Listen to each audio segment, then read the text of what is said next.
You know that I can't seem to focus when you're getting close to me. We're like a broken record spinning round and round all year. I know that I can't do more. I know that you feel the same. Why do we keep playing all of these games? I don't wanna go, cause your love is what I want, babe. You know that I wanna stay this way forever. I wanna stay up all night with you. No games to play, just wanna stay up all night with you. I know that it won't be easy, maybe we're just too alike. I wanna stay up all night with you.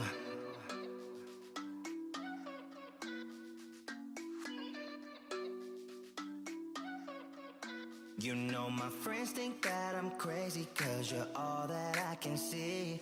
I hope that we will make it, cause I'm falling here for real. You know that I can do more, just wanna care for you, babe.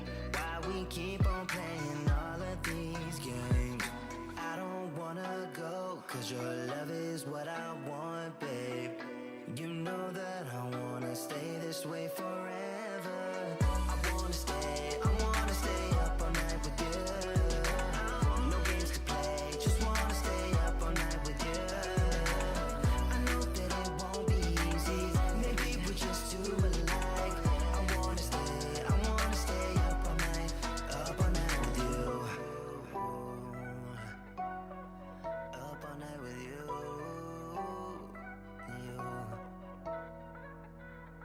This love, we just gotta hold on tight. Cause I know we will be alright, babe. You know that I will miss you if you leave. Cause I love you for the rest of my life, babe. I wanna stay up all night with you. No games to play, just wanna stay up all night with you. I know that it won't be easy, maybe we're just too alike. I wanna stay up all night with you.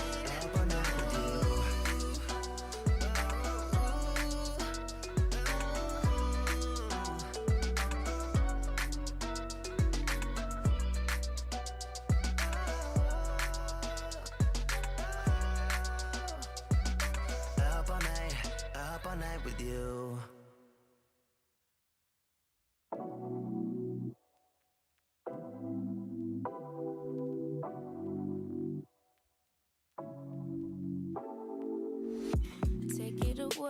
Take it away, feeling too good to me. Chilling all day, all in your space is where I wanna be. Here in this room, what did you do? I just can't get enough. Too caught up in your love. I've been trying to forget, but you won't let me. Something in my brain wants you. I've been hanging by myself, asking for help, but nothing seems to work on you. Yeah, you always make me feel like home. Yeah, you never leave my thoughts alone. Yeah, you're the reason I'm going out my mind. I just can't stop thinking about you.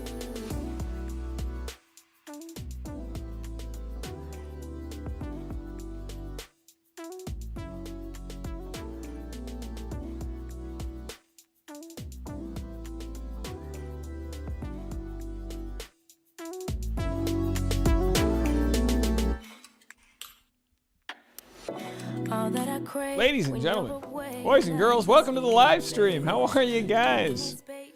Hello everyone out there. Happy Earth Day in your snow-capped Wisconsin streets and the cul-de-sacs of Michigan. Hello everybody, and how are we all today? Good to see everybody in the chat. Chelsea Davis finally catching a live. Give it up for Chelsea Davis. All right, good to see you. There you go, Chelsea. Bunch of ladies screaming. That's what you get right there. Welcome to the live. This is what you expect. Rita, as always, hello. Sarai, has a voicemail. Oh boy, looks like I haven't even cracked open these voicemails. I'm always nervous what's going to happen in there. Why was Tasha crying? That made me cry. Why am I crying? Why are you crying? Isn't crying a weird thing? We're all connected, right? You see someone cry, you feel their emotions. Sometimes you cry. Tasha cried because she got her vaccine, and it meant a lot to her.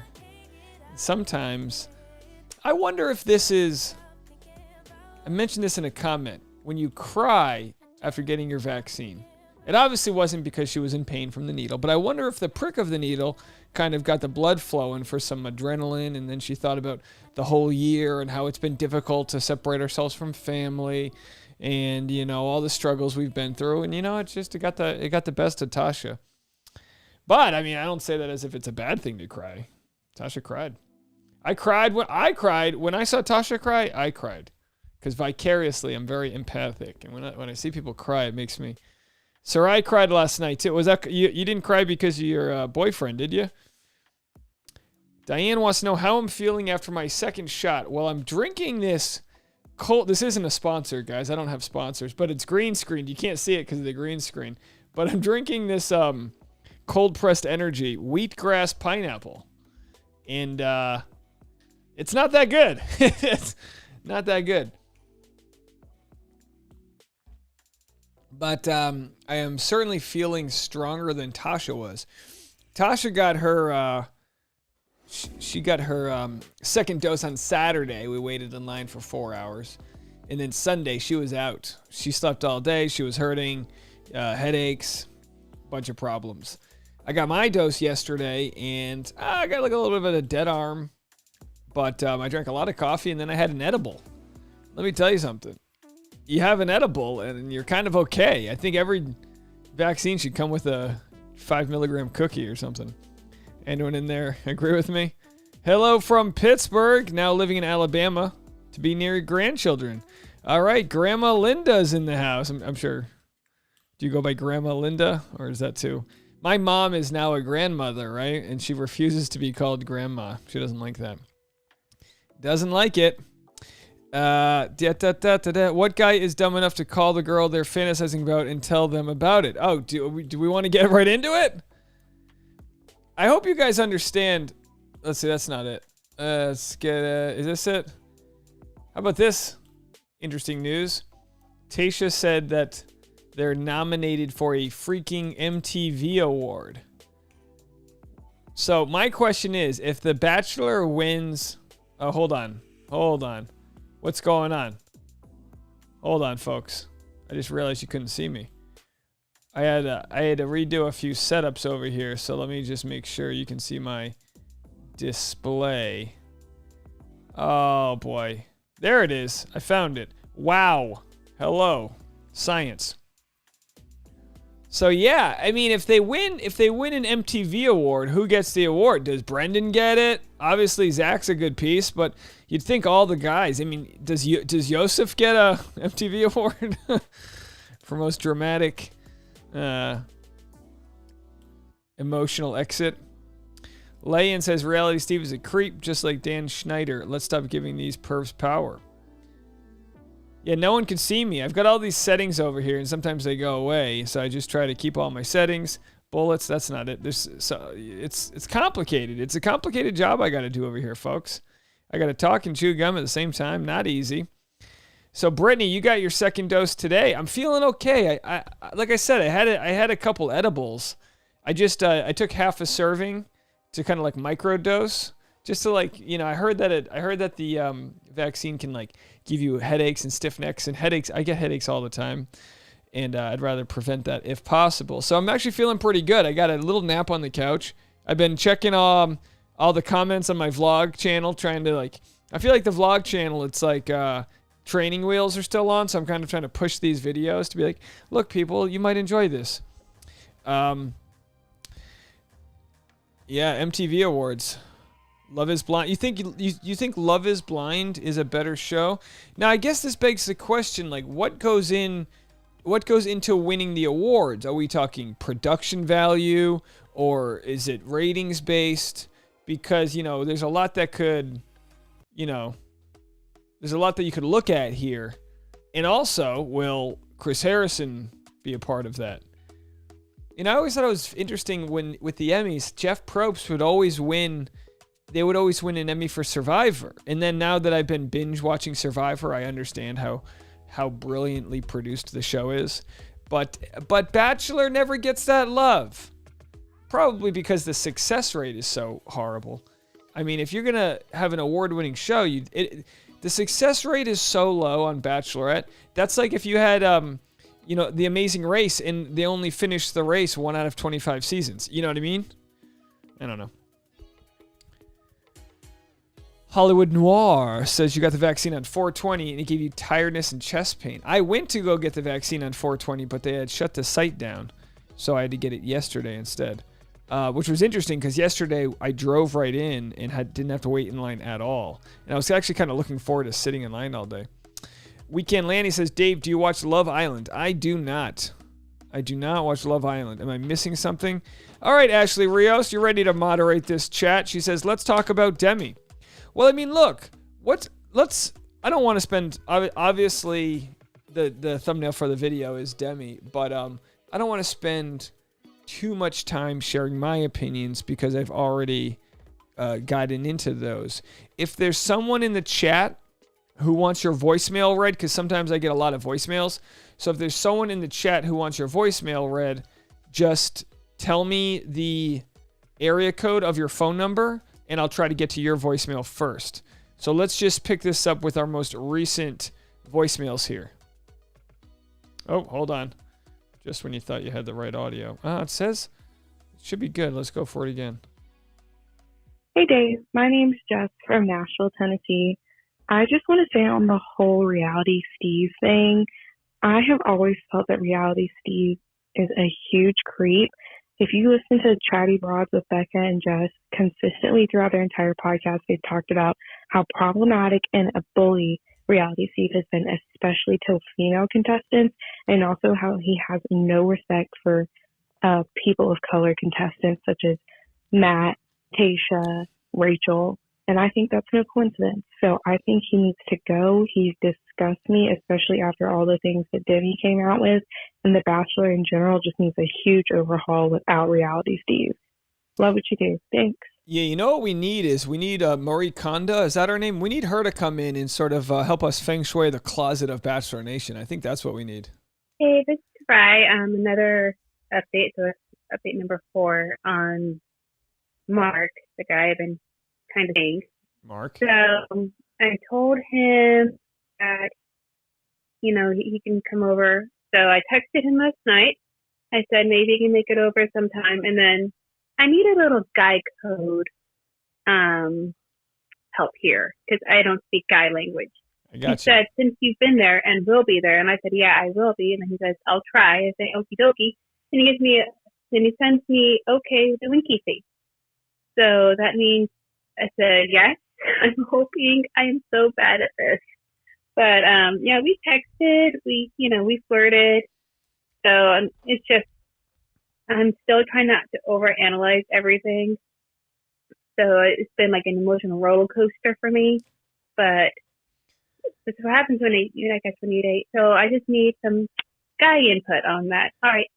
See you in the chat. Bye. Careful who you say. All right. So the thing is it seems like you've got yourself a little conundrum here. We just heard from Sarai, who's shared our updates, because you have previously traveled to see this guy who you hooked up with in the fall, but then fell out of touch, and now you got back together. So the question, the obvious question here, and forgive me if it's not I'll try to sugarcoat it, but the question is, does he like you enough after you guys hooked up? Because a lot of times, unfortunately, if someone's an F-boy, or if someone's kind of not ready for commitment after the initial hookup, they might not want to put the work in. So I think you got to make him put that work in, or, make him come to you. You know what I mean?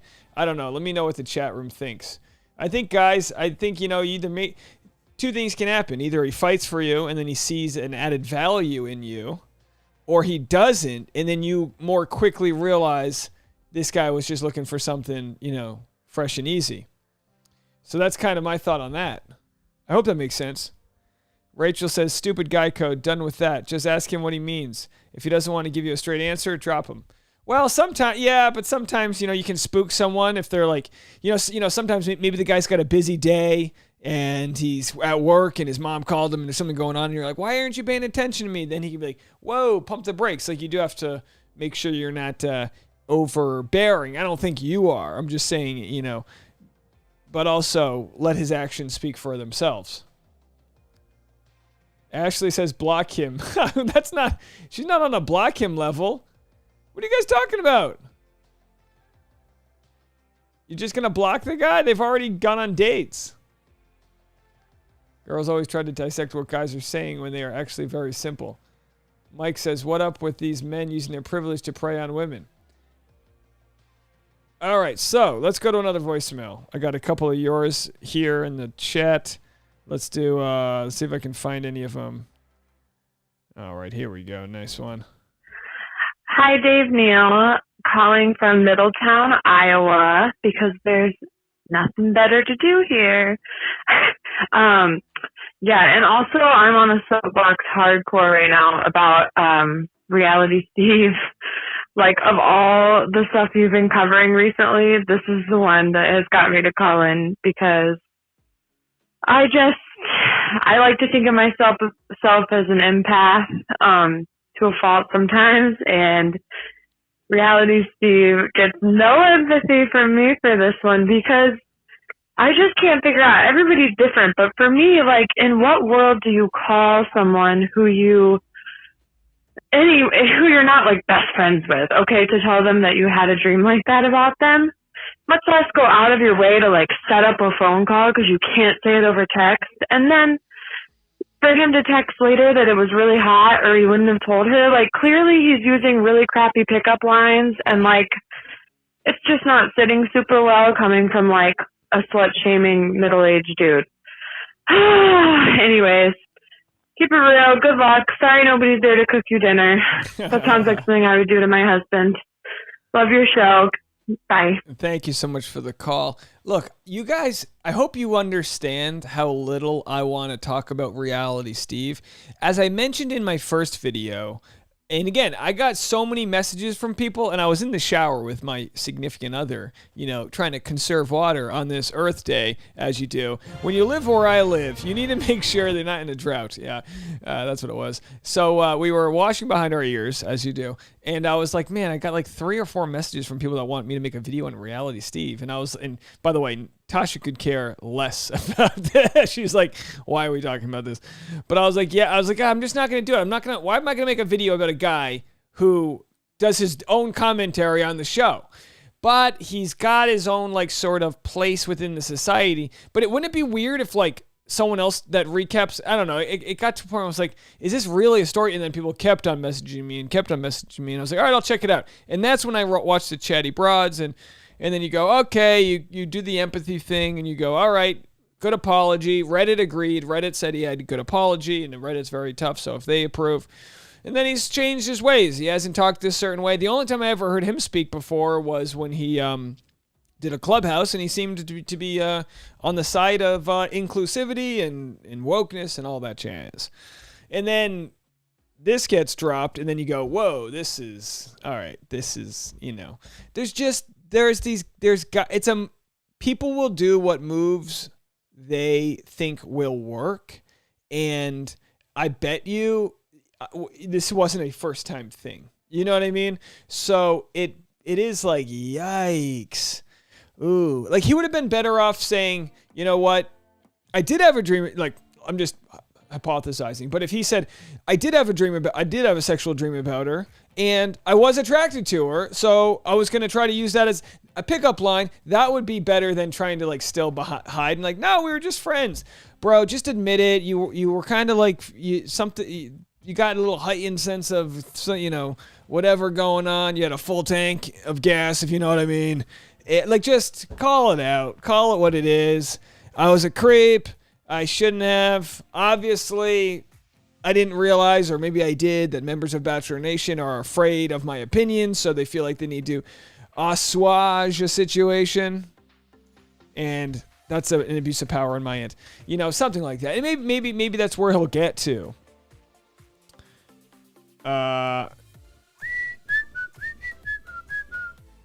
Read some comments. Yeah, you only ghost creeps you dated once or sometimes abusive. Otherwise, you have to be an adult and end it properly. Steve's smugness always bugged me. Not a surprise. He's got other issues. Yeah, I guess whatever. It's kind of the same way with comedy. Like, in some ways, there can be a darkness and a pain to humor. So, like, if people use humor because they're very angry at certain things, they'll find like the negative in random situations. My humor's more irreverent. If you watch my vlog today, it's really, my humor's really stupid. So I don't think I'm angry so much as I feel I'm pretty sensitive. I'm a sensitive guy. But when you look at someone like Reality Steve, again, I'm not an expert to dissect what he could have been thinking, but there must be like a card you pull where you go, I got The Bachelor. If you're involved in The Bachelor, I'm the guy. I'm on New York Times. People will answer my call. And then it kind of becomes this like Wall Street hotshot who's like, they got this like, he's the Wolf of Wall Street of Bachelor. You know what I mean? Not Leo DiCaprio though. L-Dog said your vlog was adorable. Thank you so much. Yolanda says, what's the story with Demi? Everyone's saying she's not innocent. I haven't heard anything about that. It's been a very one-sided story to me that she basically called him out after after she saw what was going on. And this is kind of what happens when you feel like someone's BS gets to a critical mass, people will jump on that. Hey, Sabine, thank you so much for that old Cinco. Appreciate you so much. All right, we got a couple voicemails we need to get to. So let's just get into it. I'm sure your opinions are better than mine, as I said. I don't know if I'm lagging today or if I'm just... I'm trying my best, guys. I got that cold-pressed energy. Wheatgrass pineapple, folks. Let's do it. Ashley in Florida, you're next. Hey, Dave. It's Ashley from Florida. I'm calling in about Reality Steve and Demi. It's so crazy because so many guys use that stupid line of, oh, I had a dream about you last night. And it's just so weird, and it's not a good line at all. It's like, if you're going to be inappropriate, at least have the guts to do it all the way and be like, hey, I was having these thoughts about you, or I was fantasizing about this. Instead of being like, oh, I had this dream that I had no control over, just to see your reaction. And anybody in the live chat, comment if you received this line from guys. It's so old and bad. And it's just like, it's not going to work. And then I also think that 99% of the time it's not even true. Like, they didn't even have a dream about you. They're just saying it to see your reaction. But with all of this, the biggest plot twist of all to me was that Reality Steve is straight. Is he straight? I thought he was gay. I'm not even trying to throw shade. I actually thought he was gay. Thanks, Dave. Love your show. Bye. I'm gonna let some of your voicemails live on so I don't have to respond to some of these. I love you, Ashley. You're great there. So Stephanie in the comments says, I have grace for the lag. Just happy you felt good enough to host this today. Oh, thank you. Thank you so much. Oh, yeah, I feel good. Skin Science says, I love the voicemails. I don't know any other creators that do that. Great way to be involved with your followers. Yeah, I love it. I absolutely love hanging out with you guys. Was there another 915? No, I thought we had a few numbers from the same. We got a few voicemails dating all the way back to Tuesday. I don't know if we're going to be able to go that far back. Let's see. Michelle left a voicemail today about Demi. It's a long one, Michelle. I don't know if we're going to be able to play the whole thing. Hi, Dave. This is Michelle. I just watched your video, your latest one about Demi and Reality Steve and the chatty women. Chatty women? Okay, so I come from a background in hip-hop and rap. Okay. So please keep that in mind because my thoughts will be unpopular. As a side note first, though, wasn't it women who trashed, gossiped, and giggled about another woman being an escort this season? True. I hope you get where my point is going. Not at all. Okay, so for shits and giggles, after watching your video, and what you had to say about Reality Steve. I went back 4 and 5 years on your videos. Dave, you said some of those women can't get a man. That's why they came on the show. You make obsessive comments about those women's tits, their bodies, looking down their shirts because you can't concentrate because of the tits in your face. You made inappropriate sexual comments about sexual acts with them, stereotyping some of the black women. No. I mean, it's a lot. But am I canceling? No, I think I agree with you. And to interject here, I'm not trying to cancel Reality Steve. I come from a place where I go, man, I can see how at the time he didn't, I can see at the time how he thought he's being witty. You know what I mean? So absolutely. My JoJo, the whole tagline back in the day was JoJo's Ho-Hos. It was like 17 boob jokes in a row. Absolutely, Michelle. And your opinion's not, you said you were going to come at it. Sorry, I'm trying to go back here. Your opinion, I mean, with Reality Steve, absolutely. I mean, you'll never catch me saying people are who they are and they don't get better, they don't evolve, they don't move forward. I mean, some of the things, there's a difference between, let's put it this way. There's a difference between slut shaming, and this could possibly be just his poor writing skills.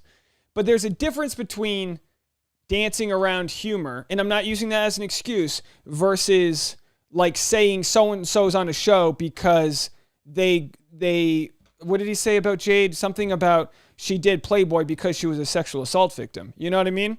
So it can get to a place where you go, all right, how do we differentiate and walk the line between commenting on a show, sharing an opinion, sort of be like playing into whatever the cultural nuances of, because Bachelor's a water cooler show. Every week there's, let's talk about Brittany Galvin. You said, right, Brittany Galvin. All the girls were gossiping on the show about her potentially being an escort. There's a difference there between her name being Googled for the rest of her life as someone who had to deal with that because they edited it in and left it in the show for their own monetary gain versus crude observations. Let's go to some comments here. We're not done. First time catching you live. Enjoy your content. Big Dave Neal and Tasha Courtney Van. Kim Bowers, thank you so much for that. And Monty, $5. Thank you so much for that. So, Oz, we'll get, okay. Oh, Oz, I didn't play your voicemail yet, but let's finish with Michelle. We all need to check ourselves and not even mentioning that cancel word ever. Never will. Unless we're just so pristine. With regards to Jay, I could get from a male perspective, I showed those photos of Jay to several men today. Jay? This is what they had to say. Some of like the stuff you said in your videos back then. This woman is for the streets. She's a hoe. No way I'd marry a woman that spreads her legs and puts her guts on display like that. When I say she's married, they said whoever she's married to is a simp. That's reality men in 2021. Who's saying this? No, but the ones I talked to today. Oh, okay. So sorry. And again, if this were an actual, I'm trying to ask you a question through your voicemail. So you showed photos of Jade to some of your friends, and that's what they called them. I was going to say simp is such a new word that I didn't think that was from back when Jade was on the show. So what you're saying is these guys that you know, they totally misled their audience regarding that interview Reality Steve gave on his live.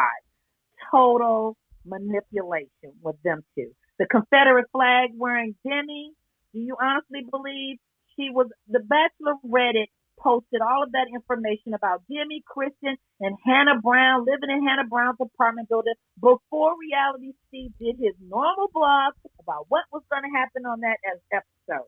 Do you honestly believe these women?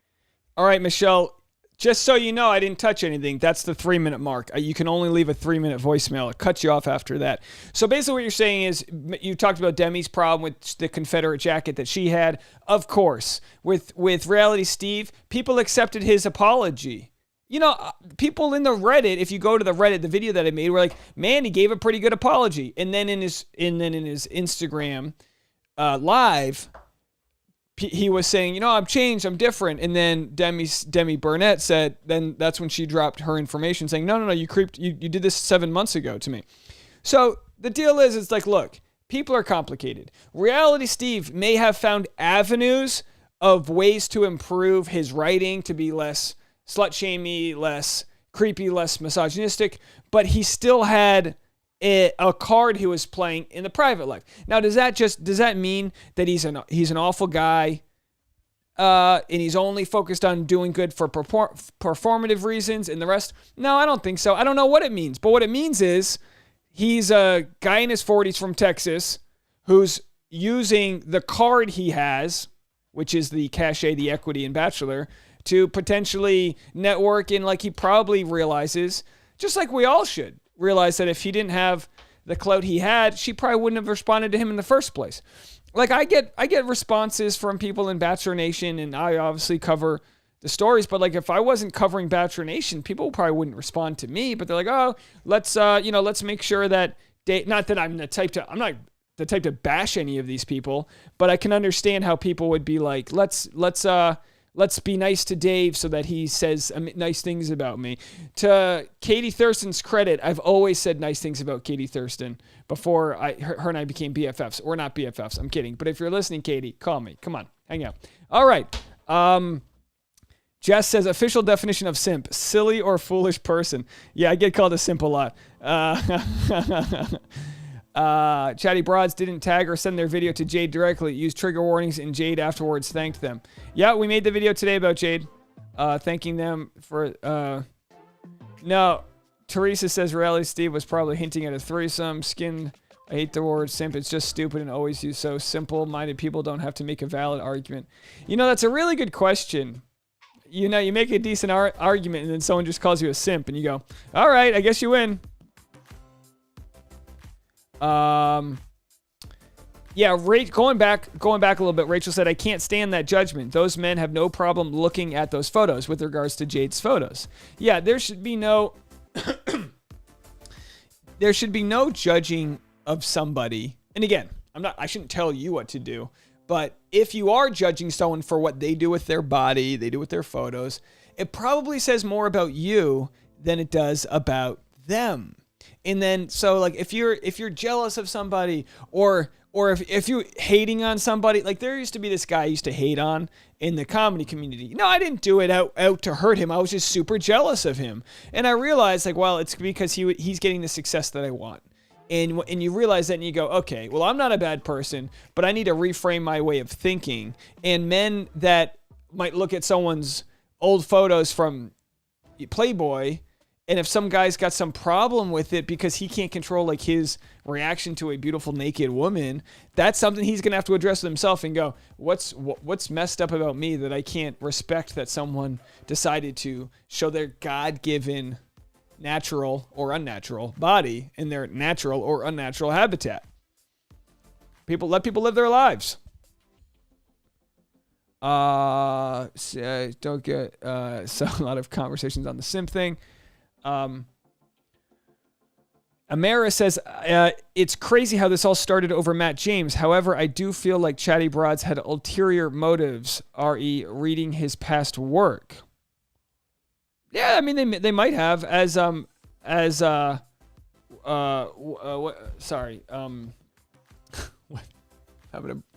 having a blank, guys.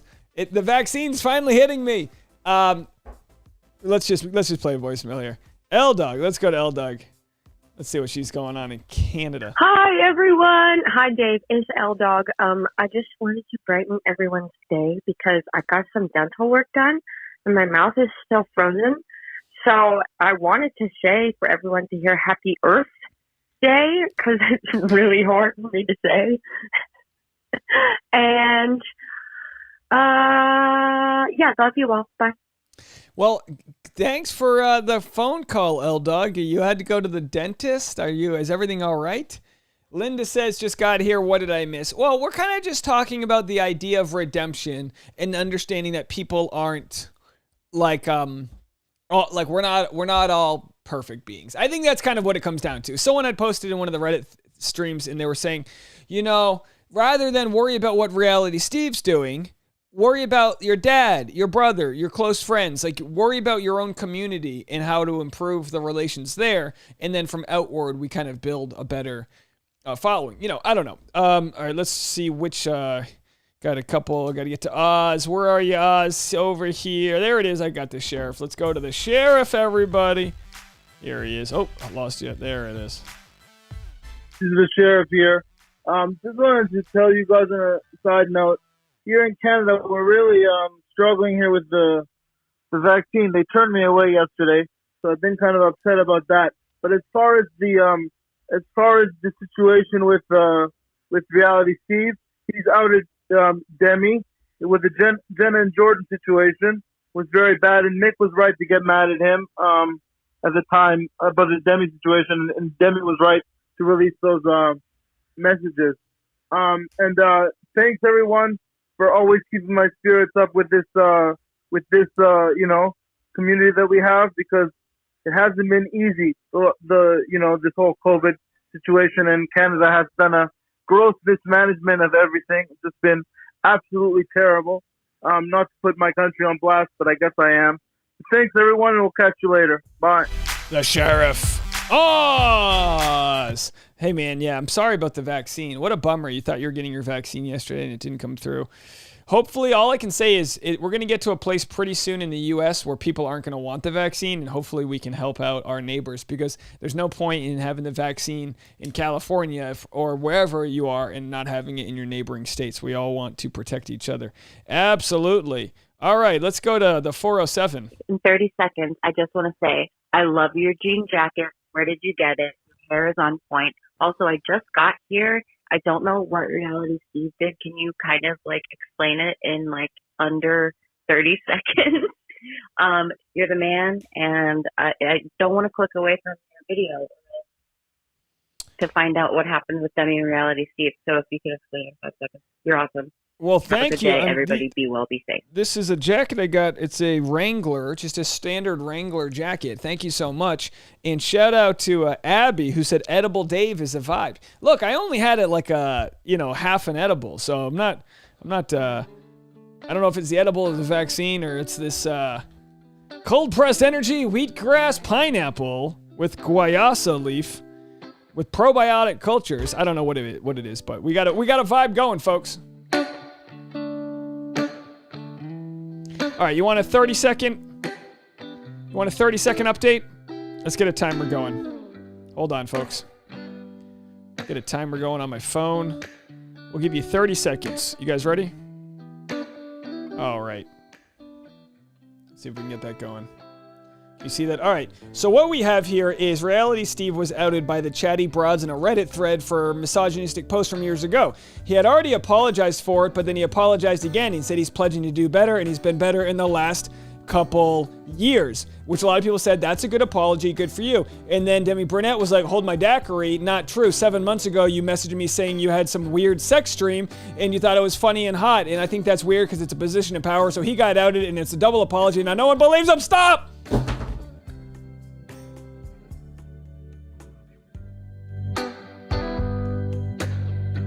Nailed it.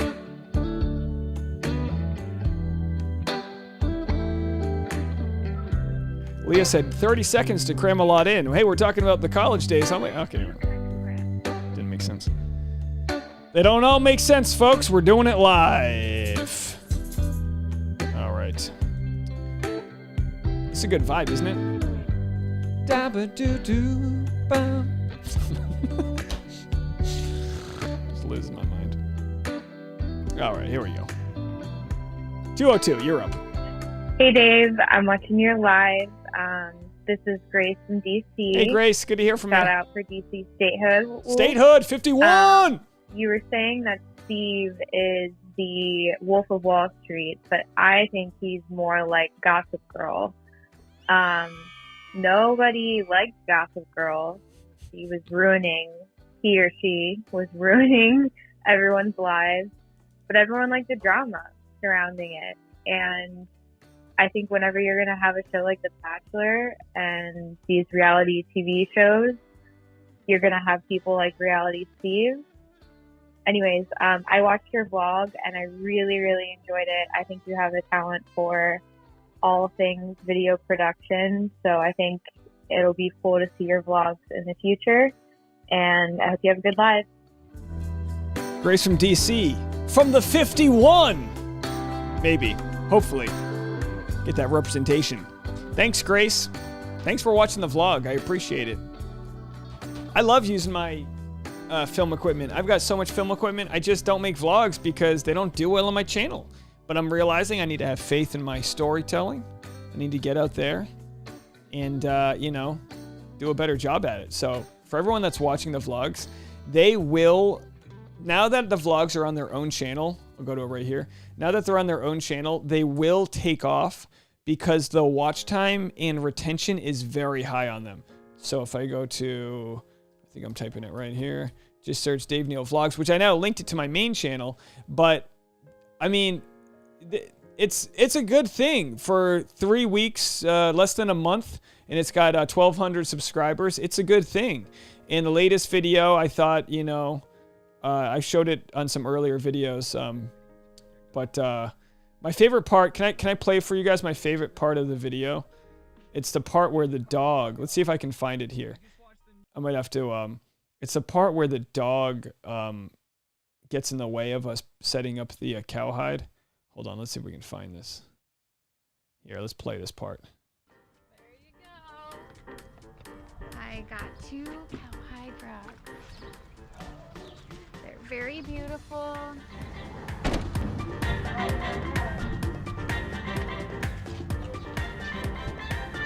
Tasha loves good cowhide rug. Let me tell you something, nothing stains the rug like Boone's feet. What are you barking at, Boone? What are you barking at? You can't make friends that way. That's the banana tree right there.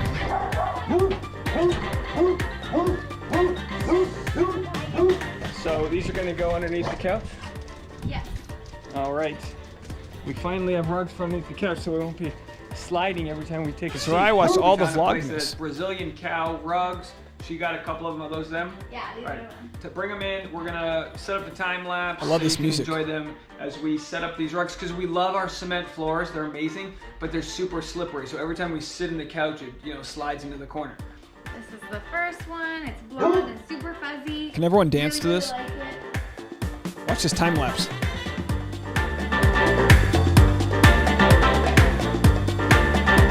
The dog. Nice, slow it down, quiet it up. 6, 7, 8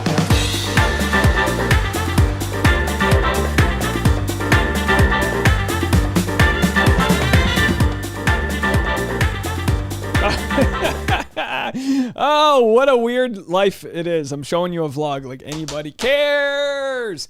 That's all it is, vlog, a video log, just a slice of life. We're putting the couch together. If you guys have seen the backyard, we got the outdoor couch in. It's looking good. We got 2 beautiful chaise lounges, an outdoor sectional. The bar top arrived, spoiler alert. It's looking good. So the next 3 weeks, I got drone shots of me with the AstroTurf on the roof of my car going down the highway. So we are going to have tons of fun over there. But Abby said, I would watch storytime videos from Dave. What does storytime technically entail when you say storytime? What does that even mean? Storytime. Is that just like me sitting down talking like I normally do? Sarai says, we all care. Oh, thank you. Thank you guys so much. Yeah, I'm having a blast with these. It's a lot of fun. Boone is adorable. Isn't he great? It's so much fun to watch a time lapse and the dog doesn't move. And it's like, we just did a 13-hour time lapse and the whole dog's just like, thank you guys for all the love. Carly was jamming. Dave's blogs are real fun and shows what guys could learn from. He loves Tasha out loud, words and actions. Yeah, Tasha, look, don't get me wrong. There are times when vlogs don't go well, and Tasha's like, get the camera out of my face. Like, we're all emotional humans. It's not easy. I don't bring the camera with me everywhere we go, but it's like, all right, if we're going to go to Home Depot to go build a potting thing for the whatever, all right, well, maybe we'll vlog that. Maybe there'll be something interesting there. So we've obviously had a lot of interesting things going on as we're trying to get the house all situated. Co Smith said, what time does it start? I go 4 p.m. Mondays and Thursdays. Hey, so next Thursday is going to be my birthday live stream. That's next Thursday, right? I'm turning 36. Anything we can do with the number 36? Wouldn't it be nice if I had 36,000 subscribers for my 36? That's just not going to happen. Short of some sort of like, catastrophe, like, Chris Harrison comes out as Reality Steve's lover. It's like, short of that, I don't think we're going to get to 36,000. But we will get to 30,000 in the next couple days, which is very nice. So if you are watching, 300 people in the chat, I'm sure at least half of you guys aren't even subscribed, because that's just how it works. 80% of my audience isn't subscribed. So I think if everyone kind of got together there, we could hit that 100,000 mark and get that little silver play button. Stephanie says Dave is going to crash so hard after this. I don't know. I don't know. I feel pretty good. I took like a nap today, and I never nap. I'm usually up at 6. I'm out doing my thing. This morning I was up at 6:30 getting my thumbnail ready for the vlog to release and all that jazz. Leah says video log. I thought it stood for video blog. Yeah, but a blog is like a log. Isn't it like a log of a book? A book log? Blog? What does blog stand for? Let's see if we can find that out. What does blog stand for? Short for weblog. Okay, so weblog, short for weblog, this term refers to a list of journal entries posted on a web page. Anyone who knows how to create and publish a web page can publish their own blog. So blog is a web log. Oh, web blog. So vlog is a log. I don't know. All right, no one cares. Alrighty. Jess says, I loved it when, as soon as it was set up, you got a footprint on it and Boone made a spot. Yeah, no, of course. What were we thinking? What were we thinking getting a white couch? This, like I Scotch guarded it, you know, I sprayed it and all that stuff, but it's like, generally we got all these blankets because now we have to put the blankets down to sit on it. It's like, and I get it. If it looks good for the gram, good, because Tasha's got to do a lot of photography and it's good to have like a nice, clean in-home aesthetic. I support that more than anybody. As you guys know, Tasha and I have lived in a apartment that, while it's been charming, by the way, we're coming in for the home stretch here. While the apartment's been charming, you know, we've had to, you know, we lived in a place that just, you couldn't get a good Instagram photo without moving half the thing, and the lighting was weird. So now that we live in a place, we want to invest in having nice things for the place. And someone had commented that I should build my own outdoor furniture, and I was like, look, if I went to go build my own outdoor furniture, I wouldn't get any of this done. Like, I am maxed out at work, so if I can just stay in my lane and do what's good for me, I can just go buy the dang couch. Hi, I am Co Smith. Sorry about that. Pacific Standard. Leanne says, eat 36 cookies on the live stream. I mean, I honestly, normally for an edible, I have a 5 milligram, which is still very little. And I took half. So I did 2.5 milligrams this morning and then 2.5 a couple hours ago. So by no means am I high. But if you guys want to do a 420 friendly live stream, I feel like there's nothing I'll get out of it other than looking like an idiot. But maybe not. When I was putting these headphones in, I was kind of feeling a little loopy. I was like, oh, I started like poking my ears, you know? All right. Did we get everyone? Is there any voicemails I didn't play? Let me know, and I'll try to get to your voicemail. Let's go to Diane in Portland. Hi, Dave. This is Diane from Portland, Oregon. I just want... Oh, who's calling me? Let's see who this is. Hello? Hello? Hello? Hi. Hi, it's Leah. Leah, how are you? I'm good. How are you? Good. I didn't know if you meant to call or were leaving a voicemail. No, I can be on. Am I on? You sure are on. How are you? Well, hi, everyone. Hi. I'm great. I much prefer you calling than playing another voicemail. I saw your message about vlog trivia. That's a fantastic idea. Yeah, wouldn't that be fun? And then, I mean, it'd be a fun way to know if people were really watching, but you could also come up with some good trivia questions. All right, so could you think of a trivia question from today's vlog? No, because I didn't watch it yet. All right, then. Oh, well, you're not missing too much. But hey, I watched every Vlogmas video. You know this. There's Oh, a of comment course. from me. We can go back. Now, yes, but I will watch it, and then Oh. I can let you know. Listen, no, what am I going to do? You're calling into the live stream. I'm not going to berate you for not watching the vlog. I understand where your priorities are at, you know? Lock the kids out, get into the closet, do some laundry, and watch the blog for 16 minutes. Right. So hopefully my audio is good. I am in a closet right now. So I think live from the closet. Yeah, I think your audio is fantastic, actually. And there's nothing worse right in than the closet. about 40% of the voicemails I get sound like just bad ASMR. And I'm like, I don't know if anyone can hear this. I've got like all of my switchboards turned up as loud as possible. And it's still like, hey, about reality, Steve, what do you think? And I'm like, what are you hiding from somebody right now? You must enunciate and project. Yeah. Yeah. And Tasha thinks I'm super loud. And she's always like, you're yelling, you're shouting. And I'm like, I understand the capabilities of the microphone, and unless you have like a lavalier microphone or like have good audio, you got to project like you're in the theater. You know what I mean? Yes, especially outside, especially in vlogs. Now, did you do theater? Were you a theater brat? No, not really. I mean, I did a couple plays when I was very, very young, like I'm talking under 8th grade, but no theater. Now, did you get snow? I know a lot of the Midwest got snow. Yes. So we do not have snow now, but we did have snow this week. Yes. But it's supposed to be, I think, 50 tomorrow. So, and sunny.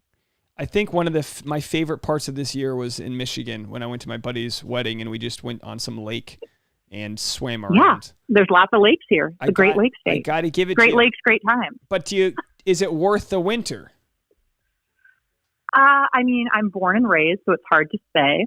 I will say I'm from more like the east side of the state, and I thought we had snow, but then I moved more north after I got married, and now I'm like, oh no, this is snow. How's Stefan doing?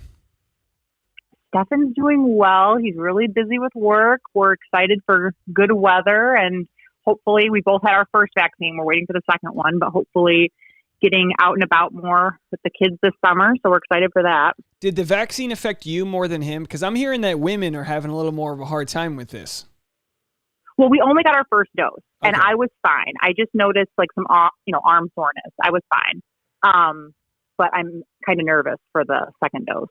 Yeah, I kind of wanted to be knocked out today because Tasha took all of Sunday and was completely knocked out. And now I'm wondering, like, was she knocked out? I mean, we eat the same stuff. We have the same diet. And I'm like, was she just being a drama queen and took the day off? Milking it. Oh my gosh, milking it for all it's worth. That's like the dream. And I don't know. I mean, part of it's the mom thing, but that is my dream. It's like, man, remember that time I was sick and I just sat in bed? That was great. But do you wonder? I mean, the sick part wasn't great. I feel like as a mom, you have to worry about delegating tasks to your kids and to your husband that are then going to not get done, and you're going to have to do them. You're going to have to redo them. Is that right? Right. Oh yeah. Well, I mean, and I work for myself, which is wonderful, and I love flexibility. I'm very grateful, but I could technically, once I take the kids to school, most of the time, unless I have a meeting, no one's stopping me from going back to bed, but you just don't because now you work for yourself as well. There's just too much to do. Yeah, the day doesn't But it's always a dream. You got to get a little sick so you have an excuse or, maybe a minor surgery or small injury. Well, that's when, like that. This is before you were around, but when I cut my hand open the beginning of quarantine, for like a good 4 days, I couldn't use my right hand. Like I couldn't open up like a jar of peanut butter. I couldn't open a banana, because I could feel like it wanting to rip open because it's right on the knuckle. Right. And I really enjoyed having to like ask Tasha to do stuff, but I don't think that's our natural. I don't think that's our natural sort of like vibe. Like I'm the guy who cooks dinner all the time. So for her to pick up those duties, it's just, I don't know. It wasn't. Well, sometimes it's more work to explain having to do it than to just do it yourself. That's the problem. It's like, okay, how much time am I going to spend, Yeah. And then you have to wonder what's worth. Like with Tasha, she'd rather just do something. And I'm like, tell me how you want something done. Like if I'm not loading the dishwasher right, I want, like these are so many domesticated problems. But it all comes down to communication, right? It comes down to communication. Absolutely. and all that. I wanted to ask you, what's the take on the reality Steve? Like, because for me, I just didn't think anyone valued him as a moral beacon in the first place. So, like, I'm not surprised. Yeah, I was going to say, I mean, I wasn't surprised. I wasn't like shocked thinking, but I mean, it's a little icky. I'm not surprised. I think it's nice that he apologized, but it's also like, yeah, I don't think that was, I mean, that was obviously, you know, his bread and butter is The Bachelor and what he does. So yeah, I don't know. We've got in the stand-up world, in every world, there's people trying to take advantage of others and using whatever power they have, power in terms of job title or whatever it may be. In stand-up, there's a lot of like, hey, you want to write together? That's like a guy's way of trying to get a girl alone. And it's like, beyond eye roll, like warn, but a lot of times these conversations are happening back door. They're happening in the DMs. So you don't even know what you're working with half the time because it's not something that's out in the public, So it's kind of good. Yeah, well, sorry, go ahead. Oh no, I was just going to say, I mean, a lot of like, let me pick your brain, let me get your opinion on this, like lots of things. And it's hard because you want to be polite and, you have to protect your money, you have to protect your income. But then, that's where things can get there's a lot of gray area and things can get bad quickly. Yeah. And I think that's on guys to understand. And again, it's something that the idea of a position of power, it's not new, but it still is something that's being talked about in a way that I don't remember it being talked about before. I think the Me Too movement and Weinstein were the start of it. I think people used to, before with guys like Weinstein, I know he's like it's a strong example, but the people would victim blame and be like, oh, you slept way to your top, blah, blah, blah. And now we're starting to realize and have the conversation that it's like, nobody should have to be put into the position where they feel like coerced because of business relations. With reality, Steve, absolutely, he commented and he called it we had good rapport, and I said, like, rather than say rapport, change it with business networking, and then it doesn't sound as good because it's like he was like, oh, I told her about a graphic sex dream because we have good rapport. Now imagine if you said I told her about a graphic sex dream because we had good business networking. It kind of ruins, you're not going to put that on your LinkedIn bio. So right. Well, and sometimes there's, little comments. I never had anything super traumatic happen, but things where, you think of it and you're like, okay, well that probably, they would have certainly never said that to a man, but we're still having a business relationship, there's still either a colleague or a client or whatever the case may have been. But it's like, all right, well, do I let that slide or make this huge deal? Not anything that's actually like being said, but like little innuendos, little comments, things where you're like, yeah, well, this wouldn't have happened if I was not a woman. So yeah. I think that's in most industries. And that can become hard to know because we only live we can only walk in our own shoes and live our own experiences. So like for Tasha, she not to say she's normalized things, but she knows what she's had to deal with being a model, having like just skeevy people. There's always an extra skeevy person around. It's like, what's his job even? What is that guy doing? Like there's always, by the way, on a side note, I wanted to say, I got a message from someone right here that said, hold on, I might have lost it. Oh boy, it's gone. Hold on. Carly said the popped collar is fire. Now I have to tell you, I think when you called in from Michigan, my collar automatically popped on my denim jacket. I don't know if this was just a Midwestern thing, but I think I got like boy band sleek when you called me. So. I do love the denim jacket. I have a few of them. That's a closet staple, capsule wardrobe staple.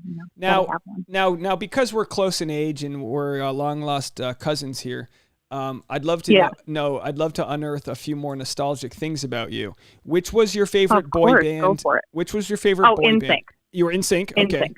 NSYNC. Saw them twice. Yeah. So I was going to say, do you make posters with glitter? Like what's T-shirts? Yes, I specifically remember my mother, because I would have been, like 5th grade maybe, driving my friend and I to a concert, and she was shielding our eyes from these honk if you're horny for NSYNC, posters and car things. I'm like, oh no. It sounds like it was the talk of the town out there. Oh yeah. Now, were you in the time period where the teen magazines were good? Was that Like the I like mean Jonathan Taylor. J14 and I was gonna say. Oh yeah, Jonathan Taylor Thomas. Yeah, Yep. he was the one I always remembered as like the top dog. Yes, yeah, he was big. He was big. I liked him. I watched Home Improvement. You know, Tasha and I got to meet Nick Lachey over a couple of years ago. He had a sports bar in Cincinnati, and we were in, because Tasha's from Northern Kentucky, so we were in Cincinnati, and I was with Tasha and her sister. And, you know, they're both confident, adult women, whatever. We get to the bar, and I go to the bartender. I go, is Nick Lachey ever even here? Or is it just like his name? Because it was called Lachey's. And he goes, he's around the corner. And I was like, come on, are you kidding me? And he goes, no, he's around the corner. So we walk around the corner. And I was like, Tasha and her sister, Chelsea, I was like, let's go meet Nick Lachey. So they're like, all right, fine. Then we get around the corner and see Nick Lachey, and they just freeze like they were 12-year-old fangirls. Yeah. And I was like a beer or two, and they had like drink specials. They had like the Drew Lachey, and it was like a shot in a beer, and they had the Nick Lachey. It was all these things. So I just had finished my Drew Lachey drink, and then I went up to talk to him, and he was loaded. He had been drinking. He was wasted. And we had a good little conversation, because I was like, oh, you know, we live in Los Angeles, because, you know, he has his place in the Valley in Los Angeles, and you were bullshitting. And then he's like, all right, I got to go. And after a while he leaves. And then I look over and I see that there was like a party of 4 adult women that were heartbroken because they were trying to get the nerve up to talk to Nick Lachey. Oh, and you ruined their moment. And I ruined the moment. Oh, no. And I didn't even care. I was just like, oh, whatever, just talking to another guy. Yeah, I don't know.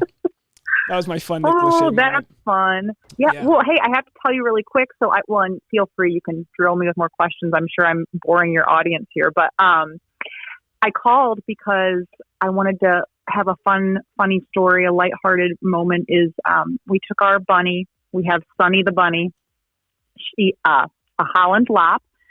And because of COVID, we had not been able to take her into the vet. I finally got her in, and I got a call from the vet. I had to sit in the car, and she said, okay, well, the good news is, you know, great personality, very healthy, da-da-da. But your bunny is a boy. So my kids had been for months now, oh, Sunny the bunny. And it turns out it's Sunny the boy bunny. Well, so, I mean, this is the world we live in. You can't just assign a gender to somebody. I know. Apparently not. Well, I'm thrilled because I was a little worried that they would be, you know, kind of upset about this. But it's great because now we can dodge the when is Sunny going to have babies? And I'm like, well, Sunny the bunny is not going to have babies. We're not going to get him a female friend. I love those. I had my first pet growing up was a bunny, and it had a tragic ending where he escaped and we never found him. We had moved into into like a woodland area, and his whole cage blew over in a storm. But I guess it's also sort of a like in his eyes he was freed. You know what I mean? Because he technically was just imprisoned by me. So. You know, for all I know, he lived a great life. He was a fat rabbit. But a quick question for you. Van Slamma, our friend V from Virginia, said, she asked me this, am I ever nervous about posting so much about my life on YouTube? So I want to ask you this. Do you, you work in social media and content curation. Yep. So do you have specific limits with your children, like with what you'll share about them and also what they're allowed to share? What are your boundaries? How does that work? Yeah. So, okay, I think this is really interesting because I think with YouTube, there's already been a lot of changes. So I do, and I'm not active on my YouTube channel anymore. Very grateful for it.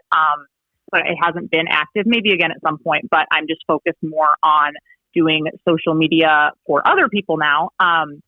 But I have had my children online and they still are. I post on Instagram and things, but I do think that even just in the past, 5, certainly like 3 years, there's been a big change with what people are posting on, like, especially family vlog channels, channels with kids, because it's turned for a lot of people into such a, moneymaker. And so people are, having children to put on YouTube. It's like you get pregnant and, oh my gosh, suddenly, truly, it's like all of a sudden, oh, well, we better get pregnant again because that's great content. Those get so many views. So I think there's a really fine line. And I do think that you certainly want to be careful, of course, of what you're posting and things like that. But my kids are on. I know a lot of people, like celebrities and stuff, are starting to not put their kids. But I think it's interesting. I think it's something to watch for sure. I think if you're a celebrity and you can afford not to have your kids, that's a good thing. But I told this to Tasha because someone said, hey, if you do have a family, make sure you don't put the kids on. And I was like, Tasha was like, the kids are going to be going to auditions with me. You know, when you get pregnant, in modeling, there are agencies specifically for maternity, because it's like they want real people. So you go to the agency when you get pregnant or even beforehand, and then you're ready to go, and then they'll book you. And then when you have a newborn, you know, if you need to work as a young mom, it's kind of nice that you get booked with your child. But I know that's different than sharing, say, like, dance class with your 5-year-old on YouTube. Right. I understand. Well, I think being careful what you post too. Like, I mean, nothing that would be, because I think a big thing is like kids who are actors are protected, right? So like there's obviously child labor laws and there's all these things. They have to be in school. They can only film certain hours. These kids who are on YouTube are not currently. Now this, hopefully, I mean, there's going to be changes in legislation and stuff, but they aren't protected. So under those same laws.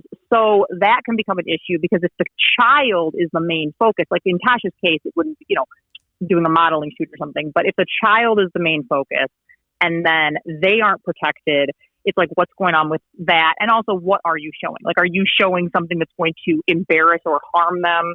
Then that's, make fun of them. That's different. Right. I feel like Tasha and I, when we do have kids, if we do, I should time the birth for right after the season finale of the show, so I can just ride. Yeah, I mean, yeah. Can you imagine those live streams? Like, all right, we're in the, but the thing is, and with like Amanda Stanton, I was always critical of her being like, "Oh, you're going to abandon your kids?" But it's like, well, knowing how you can monetize the internet, obviously you don't want, she had like her kid taking her like Instagram selfies or whatever. But if you can get, if you can get their college tuition paid for, there is something to it. But obviously, oh, absolutely, it's so scary though that like I had one person show up to my door. And my old place, like it wasn't, like now we're like blurring out the, the address on our place and all that. But it is a little weird when you think about it. If someone really, really had it out for me, they could very easily find out where I live. And right. And I mean, that's true for so many of us. I mean, even if you're not, a content creator or an influencer, I mean, people, they can probably find you. So. They will find me. They'll find you. Well, thanks for calling in. I feel like you saved me. You could probably feel that I was. Oh, God. It's not that I'm like, I don't even want to see your numbers. I haven't been looking as of we've been on the phone, but I'm like, hopefully people aren't bored. But hello, everyone. It's a pleasure. Well, Leah, with all due respect to the audience, it's about if I'm interested or not. If I'm interested in talking to you, I think that's the vibe we want. And I'm not lagging today. I'm just like, I don't know if it's psychological or what, but I'm just like a notch below the processors of and again, just for my own therapy to tell you, like, I don't like covering the reality Steve stuff because I do recognize my own piece of shitness to me. You know what I mean? Like, I do recognize that people will use whatever tools they have to manipulate a situation, to gain power, to do whatever. I do realize that, like, misogyny and it exists, and you don't even know what you're doing wrong until late. So, like, for the voicemailer who's like, dude, your old recaps were very much, sort of in that tone. It's like, yeah, like, I get it. That's why years ago, that was years ago. Yeah. But even if it's not years ago, like, there's still jokes I do on stage that would be, that if you wrote them down and was like, Dave Neal said this, you'd be like, Jesus.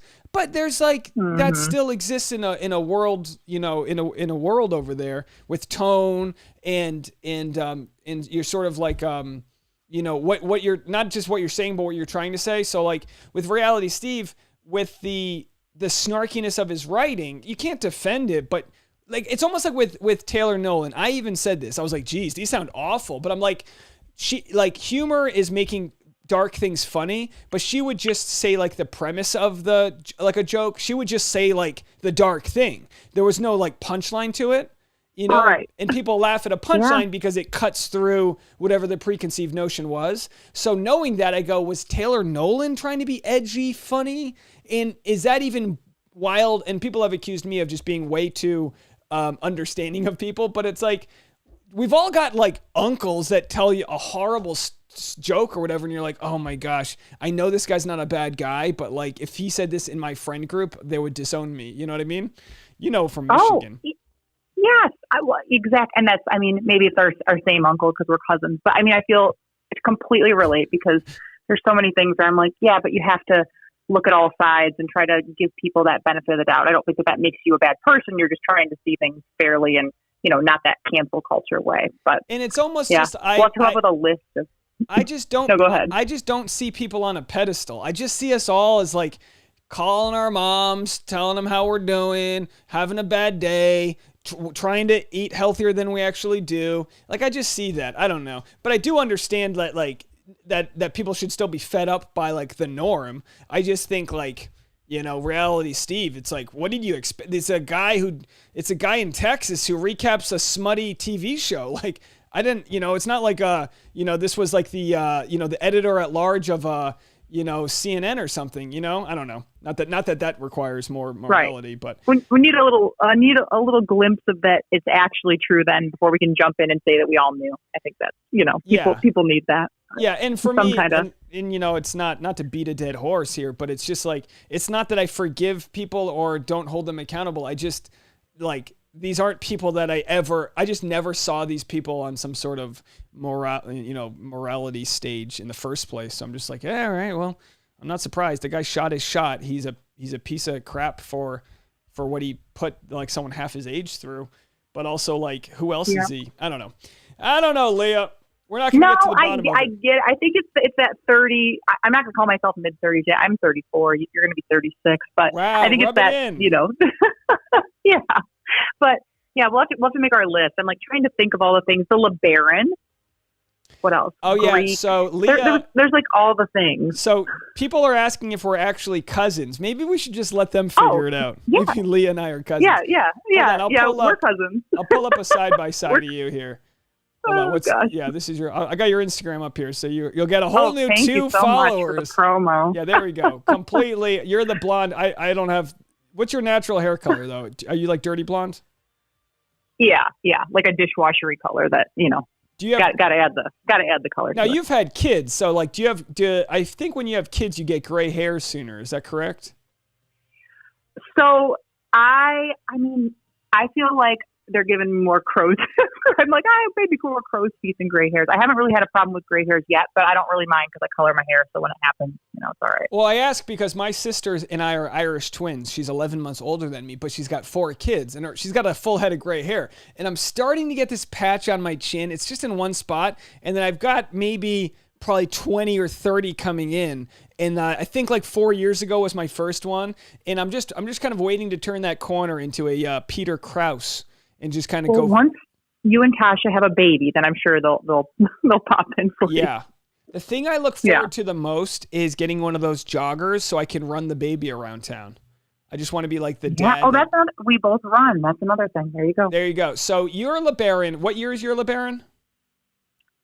It was a 1995. Okay, so that's a classic. Mine was, I don't know if I said this before because I had a Sebring that was newer, but my LeBaron was a 1991 red cherry LeBaron, black top and white leather seats with so you must have had the hideaway lights, the hideaway headlights. It was white and it had white leather with like the little holes. What's that called? You know, it was white and it had red piping. Oh wow, yeah. On the seat. Mm-hmm. Classy stuff. Well, I didn't have the motor of the rooftop motor didn't work, so I had to manually flip it up. So like if I was on the highway and we had a little rain squall come out of nowhere, I'd have to like pull over and like get that roof up. It was a classy. It was a classy I remember in high school putting it up like at an intersection. Now I think about that, I'm horrified. I'm like, oh my gosh, that is so dangerous. What were you doing? The best thing was, though, I had my Sebring, which was kind of like a newer LeBaron. It was kind of the same exact thing. I had a Sebring when I lived Chrysler Sebring. When I lived in New York City, which was amazing because you could just be driving through New York City and getting the full, view of the skyline. Yeah. But also, it's very dangerous because people throw stuff off their roofs. So you're kind of living on the edge there. I know. I still can't believe I'm like, wow, what were my parents thinking? I was 16 and I was driving, my kids are going to be completely padded bubble suits, I think. Now, but the cars will drive themselves by then. Oh, of course, yeah. We're the last. Yeah. We're the last that know how to drive a car. Stormy says you've got a nice radio voice, which is good. Oh, thank you so much. That's very nice. Yeah, a radio personality voice. Well, I guess I should wrap up my live stream. I guess I'll take a few more voicemails and get out of here because I don't have much else to say. All right. Well, thank you for having me. Bye, cousin. They'll all have to figure out our our ancestry, our 23andMe. Call back anytime. Absolutely. Sure. All right.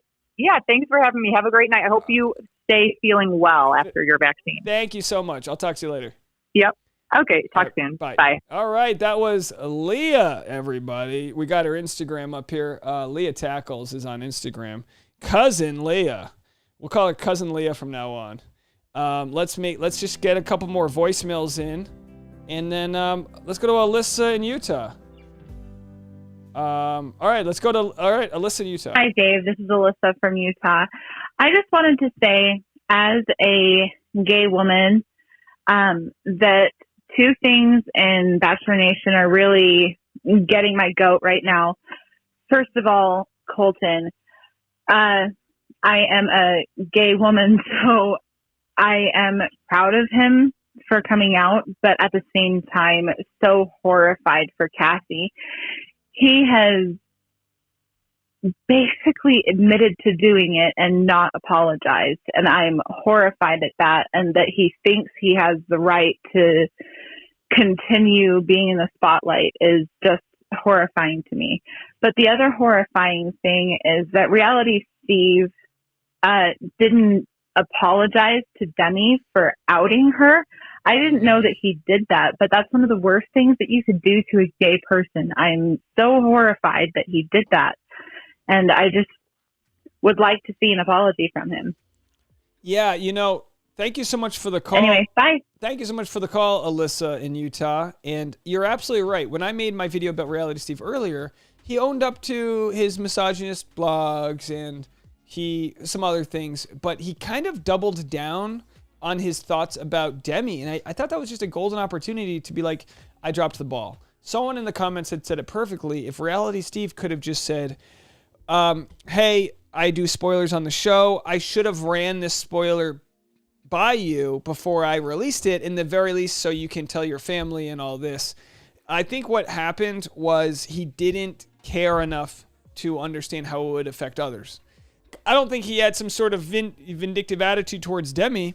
I think it was like most things. He was so focused on getting his own spoilers out that I just don't think he cared.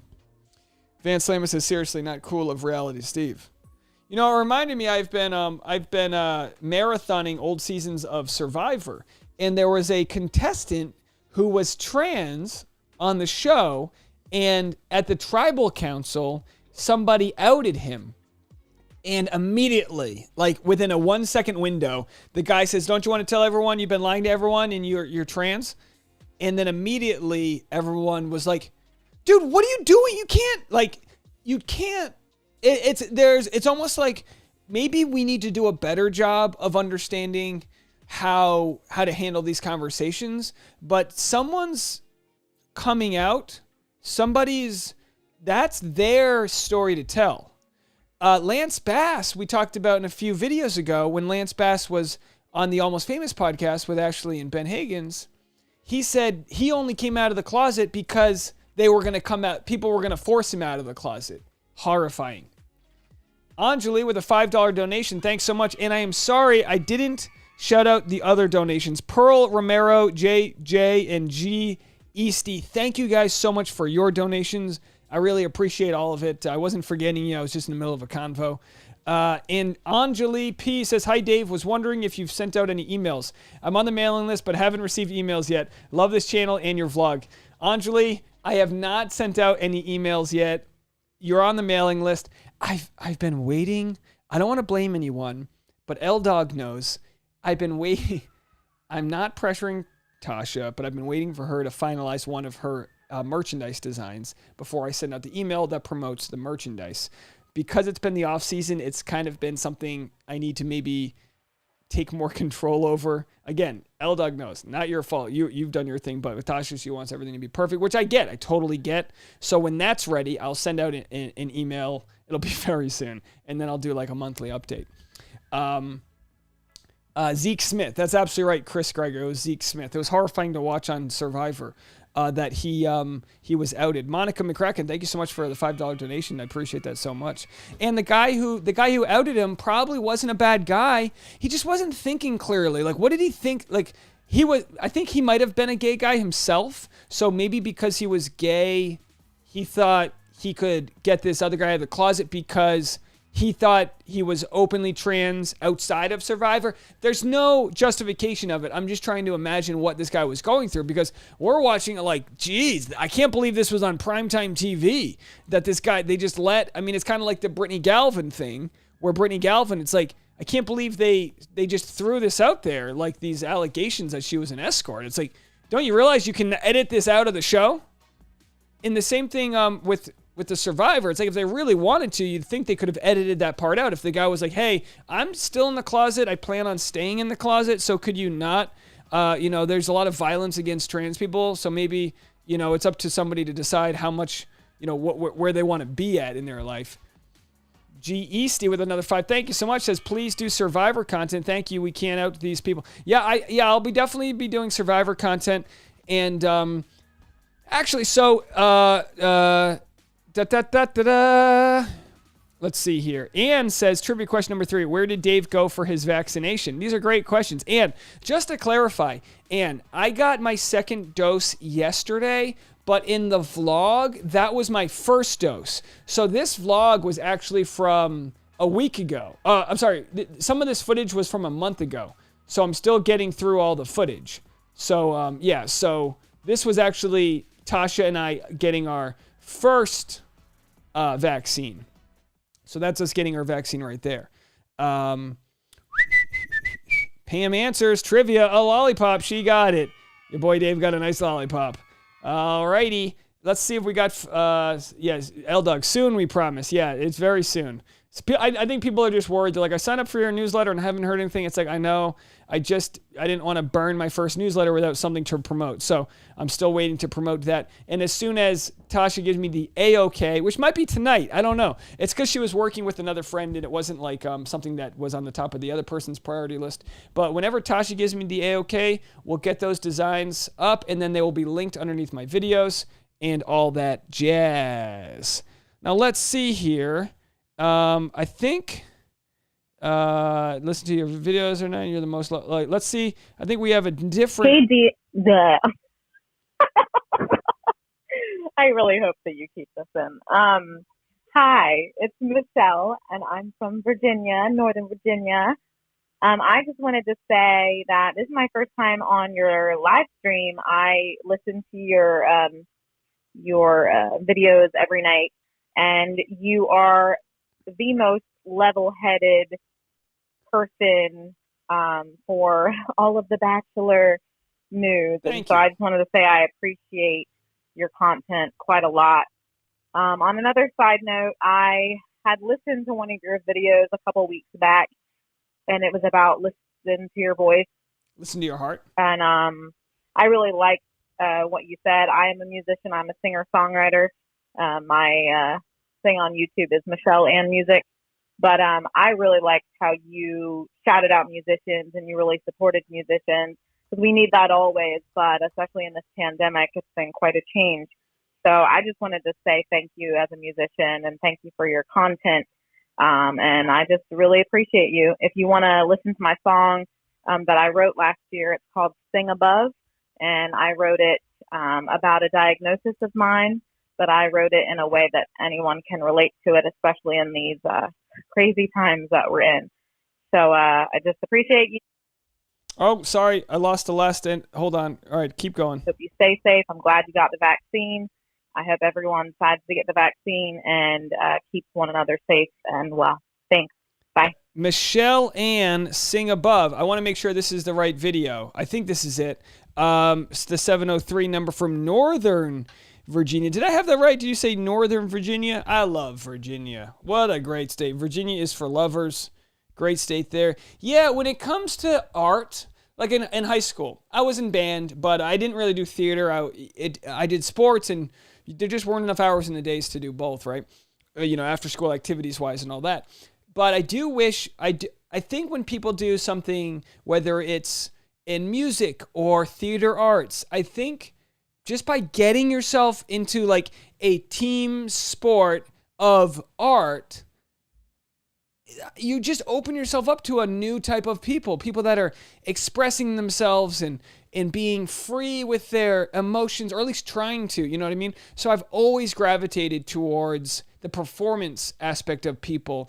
And I do stand up because that's just the road I'm on, That's just me. That's control freak, center a stage. I want to do my thing. I want to make people laugh and be happy. But I love plays. I love musicians. I love Listen to Your Heart. I love the thing that would annoy me with things like Listen to Your Heart is, there are so many people that are busking on street corners, that are sleeping in their cars, pursuing their dreams, and they are no less valuable than somebody who works at Fidelity or an HR person at Nordstrom, whatever. There's this idea with art that until someone's got the check mark, until they're super successful, we devalue it.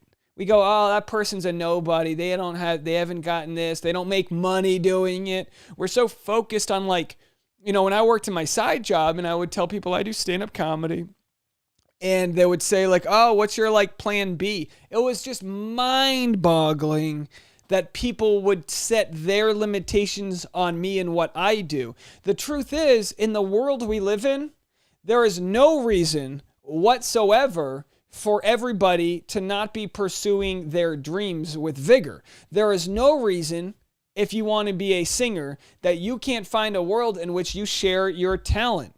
There's no reason these things can't exist other than the limitations we set on ourselves in this sort of physical world that we live in, where everyone goes, oh, yeah, but you need a plan B or you need health insurance. Let me ask you guys this. How good was it for the health insurance everyone had this year? Everyone who lost their jobs that played it safe. How good was it for everyone out there that decided to put their dreams on hold because they needed to do something practical because their mom told them they needed a fallback plan? The people that don't have fallback plans are the ones that find a way to make it happen because the world's too short to live any other way. And I'm not saying that if you work in corporate jobs or if you do this, that you're fraudulent or whatever. But if you have this itch, this poet, this screenwriter inside of you, and you're not pursuing it, nobody's stopping you but yourself. That's not for you, Michelle. That's just my thoughts in general. I get kind of upset about it. I'm going to save your song for the end if you don't mind. I'm going to, when we're done here, well, we're at an hour and a half, so I guess we should finish here. What do you guys think? Should I keep going or should we finish? I feel like I'm talking to you guys and the chat room might be a completely different conversation. Michelle, there you are. Amen. Band and chorus made my high school 1,000,000,000%. Absolutely. Yeah, I was president of I was the band president. I wasn't that good musically, but I really enjoyed creating. I love the team aspect of the concert band. I played baritone sax, alto, and tenor sax, playing the jazz band.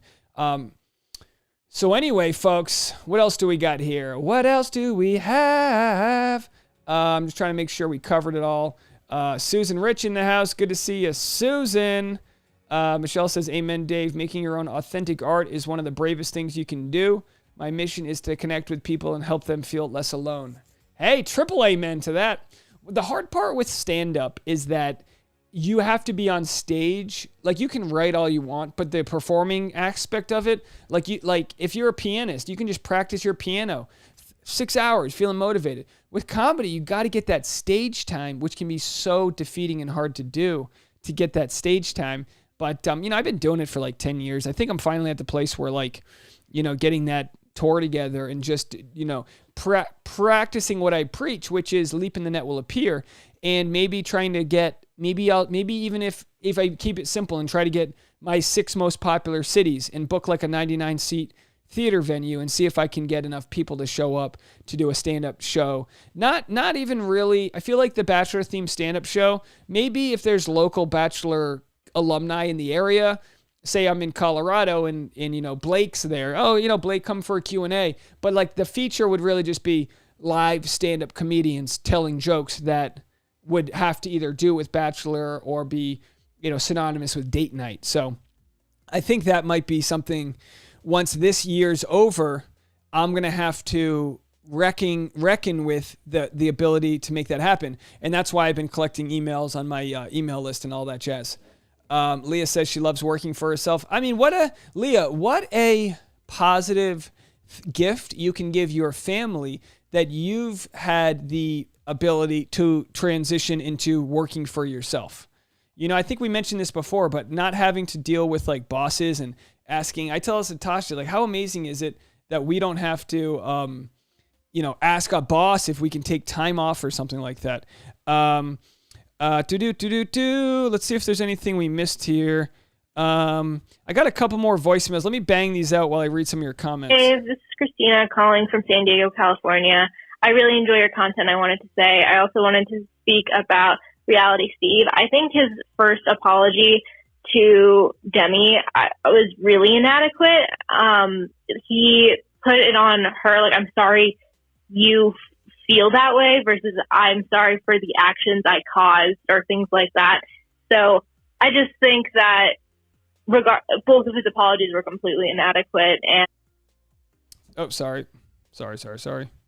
think it's good that he's getting called out. So yeah, thank you so much. Absolutely. Very valid. Hi, Dave. I'm just calling from Santa Rosa, California. Thank you for your content. Keep your videos going. And also, regarding what Cassie Randolph went through, I understand stalking messes with a person physically, emotionally, mentally. It's happened to me. I accepted a Facebook friend request from someone I went to grammar school with in 2010. In 2016, I found out he's a criminal. So I can't leave my name because there's an ongoing investigation. Anyway, keep up the content and listen to people that have gone through that. Thank you. Bye. Thanks for your call. I mean, yeah, I can't even. Just Nightmare City. Wishing you the best. I think this is our last voicemail we have right here. Let's go to Chi-Chi in Charlotte. Let's play her voicemail. Hey, Dave. It's Chi-Chi from Charlotte, North Carolina. Beautiful voice. I just wanted to say, I think that Reality Steve is having his own Chris Harrison type of moment, so to say, a.k.a. putting his foot in his mouth without thinking of how his words would be received on the other end. The icky things that Steve said to Demi are just inexcusable. I mean, why would he think that any woman would want to hear about some nasty dream he had about her? As women, we don't even want to imagine that some random guy would be having a sexual fantasy about us. He really put Demi in an awkward situation where she was scared and offended, but was afraid to say anything because with his platform, he really does have the power to influence how people may feel about her. So if Chris Harrison had the fortitude to take a step back and educate himself, I think Reality Steve needs to do at least the same. All right, Dave. So as Katie would say, thank you for your feedback. Oh, thank you so much for the call over there. And as always, you bang. Be careful who you bang. That's our favorite. Be careful who you bang author over there. Yeah, you're right. Look, here's the deal. These contestants sign NDAs where they can't talk. So it kind of sucks that he can formulate, craft an opinion on someone and they can't talk. So I do like the fact that this is what I love. I love the fact that people are that contestants get their Instagram platform and then can eventually share their story. I do like that if they get nothing else, they're going to get a check mark and a platform to tell their side of the story. The problem is there's still so many people that watch the show that are going to formulate their opinions regardless. But then again, what do you care about them? As the old saying goes, what you think about me is none of my business. Absolutely.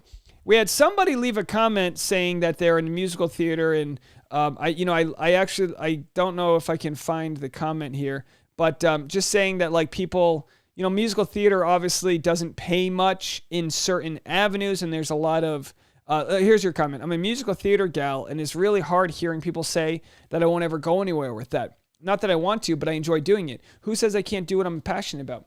Yeah, we have this weird hang up in our culture about like making your living. We say like, what do you do? We never say like, what brings you joy?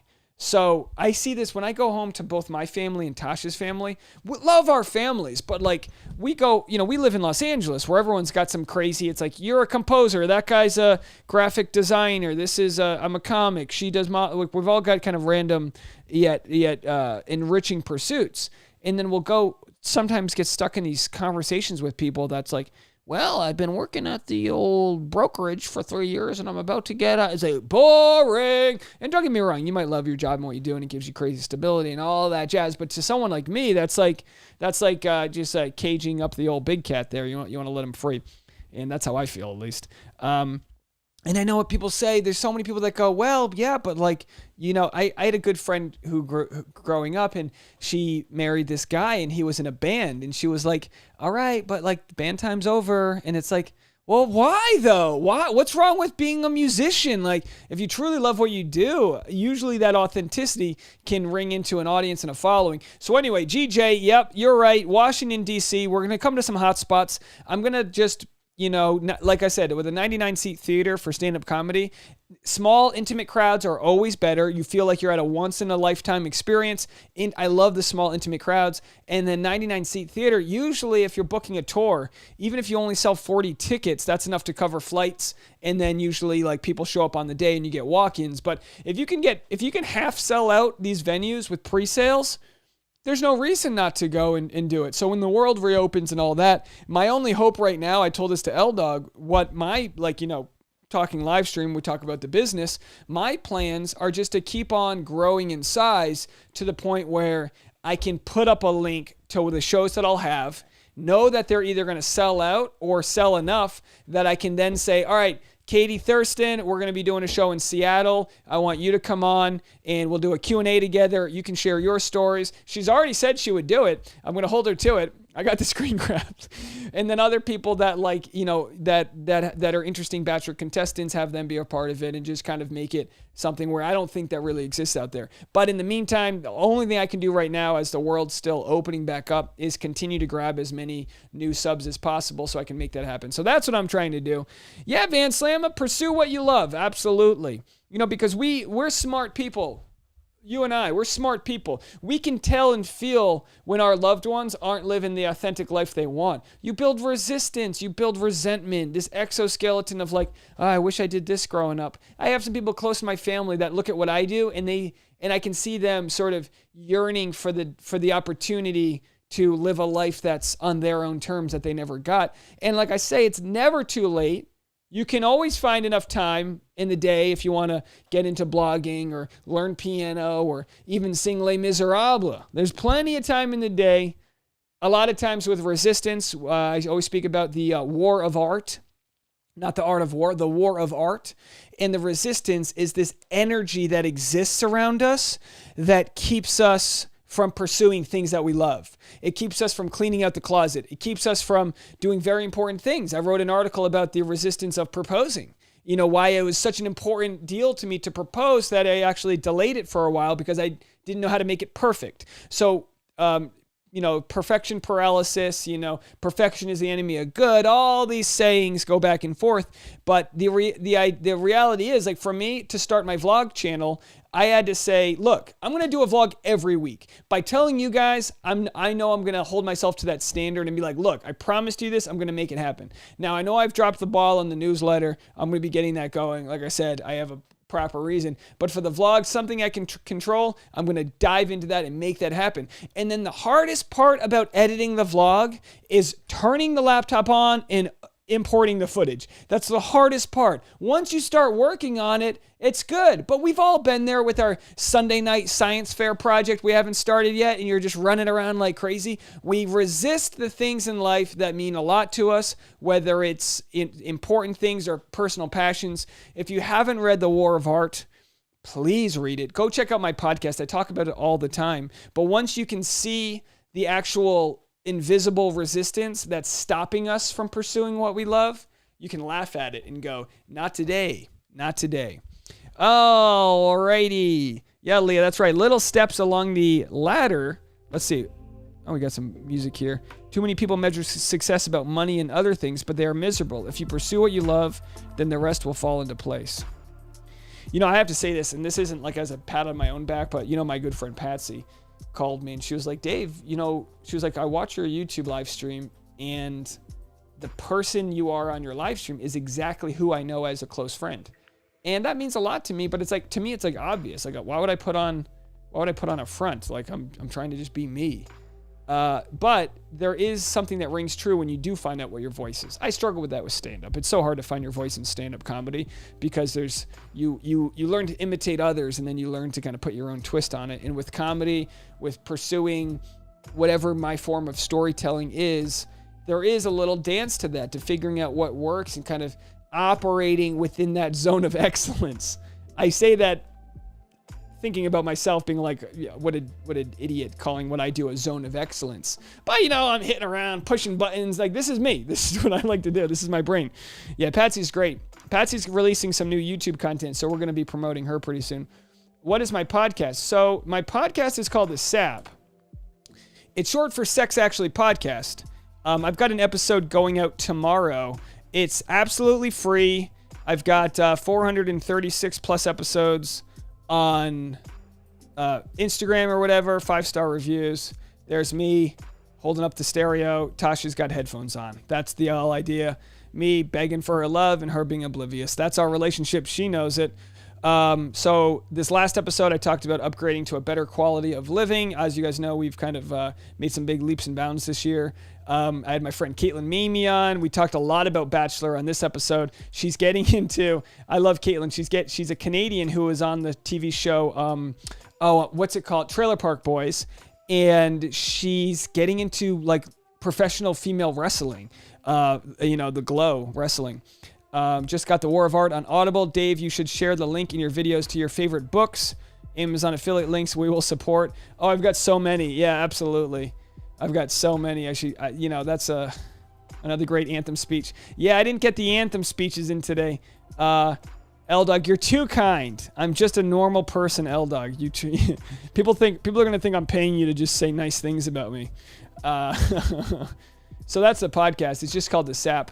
I have had sort of the last couple of months have been tough with the move because I don't have a proper recording studio set up for interviews. And because of the pandemic, it's kind of been tough. But now that I got the couch set up outside, go to my Instagram if you want to see what the couch looks like. It's very cloudy out right now, but I'll send a photo to you. We got a giant outdoor patio couch, conversation set, as they say. Or as I say, conversation set means it's going to cost me a lot of money.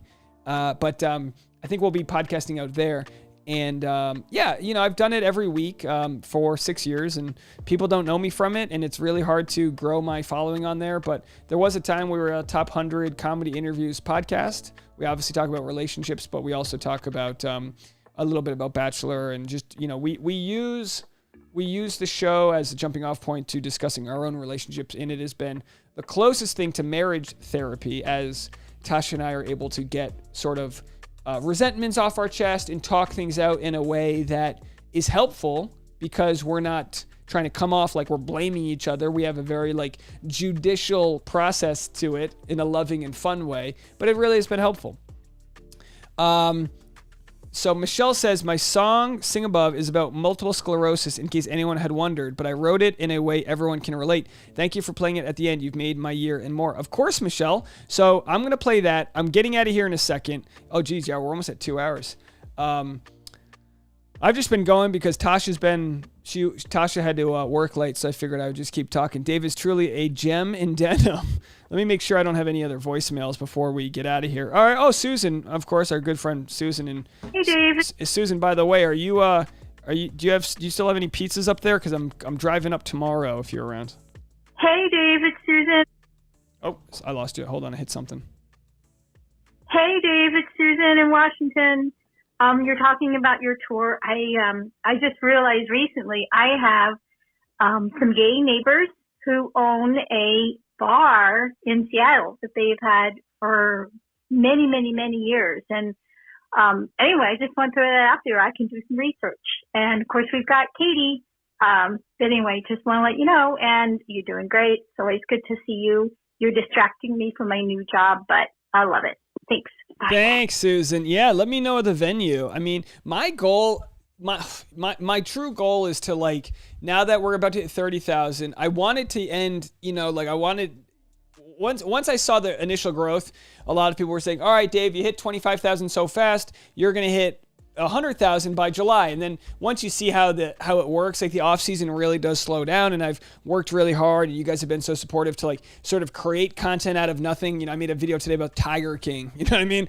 So I don't know if or when the 100,000 subscribers is going to happen, nor do I really care about the superficial numbers, but I do want to work over the summer as I'm making content to figure out how to get people that are watching the recaps to live shows. That's where the true loyal audience will be. I imagine it'll be amazing to have like a 90-minute show, a couple opening comics. I come on, Q&A with you guys. I could film it and like post clips onto my YouTube. I think it can be really powerful. I've got a big vision for it. And of course, I'm just speaking it out into the ether right now as, it's just a good way to kind of get people reminded that we're gonna get through this thing when the world opens back up. We're going to support local businesses, maybe those local charities or whatever we can highlight while we're in town, maybe go to a local bar afterwards type of thing, put some money in people's pockets. We're going to fight that fight. All right, well, I know I've kept you guys for a while. We still have 226 viewers, which is amazing. Thank you guys so much. But I am going to make sure to get out of here. Let me just make sure I haven't missed anyone's messages. Sarai says I have to go for my run pretty soon. Thanks, everyone, for your advice. I will let him pursue me. All right, Sarai, let me know how it goes. Of course, this is in response to Sarai kind of having a new relationship with a guy and, make him feel like he misses you a little bit. That's not manipulative. You just keep living your life. You keep doing things on your terms.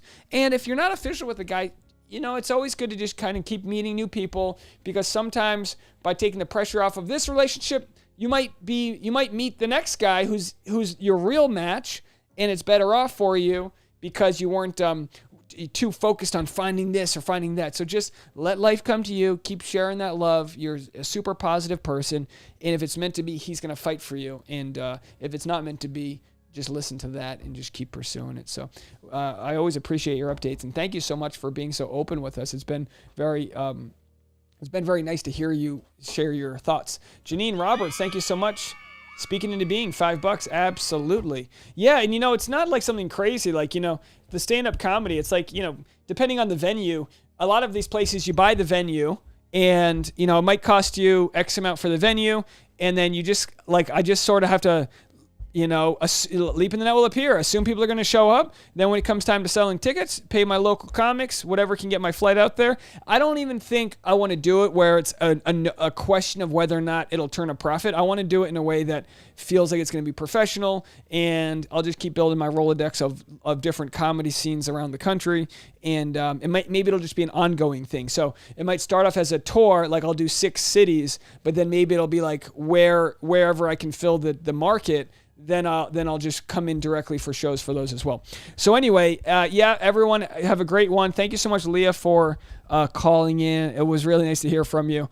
Looks like I got everybody else. All right, Michelle. Well, thank you so much for sharing your song with us. I'm going to play it right now, and then I'm going to end the episode. And people can go to your YouTube if they want to hear or subscribe to your channel. It's Michelle Ann Music right there. Did I get that right? Hopefully I'm playing the right person. And this is called Sing Above by Michelle Ann. Did I get everything? I want to make sure I give you a good intro. Hope my song touches you all. It's a ballad that builds and has many double meanings. I would love to hear from you after you hear it, y'all. Verses are raw and vulnerable and uplifting in chorus bridge. Michelle, have you shared your Instagram? Make sure you share your Instagram. That way I can promote that as well if that's a medium that you're on. And if anyone else, do what you got to do. Share that love with Michelle. Even just nice, positive messages go a long way with artists. Just feeling valued and knowing you have an audience is one of the best gifts you can give a performer. So, Michelle, the stage is yours. Let me make sure I turn off my background songs so I don't mess this up for you. And for everyone else, I will be back with some content tomorrow and over the weekend. And if there's any late-breaking stuff, call the voicemail number. I'll do a voicemail episode if there's something you wanted to talk about and I didn't cover it on here. If you want to talk about aliens, if you want to talk about conspiracies, whatever you want to talk about, your favorite types of beer, liquor, your favorite types of Diet Cola, RC, defend it. Let me know and leave a voicemail, and I'll be glad to play that on the voicemail section. It's actually been a highlight to my weekend to have a coffee in the morning and play your voicemails. So anyway, Michelle Ann, without further ado, here is your song.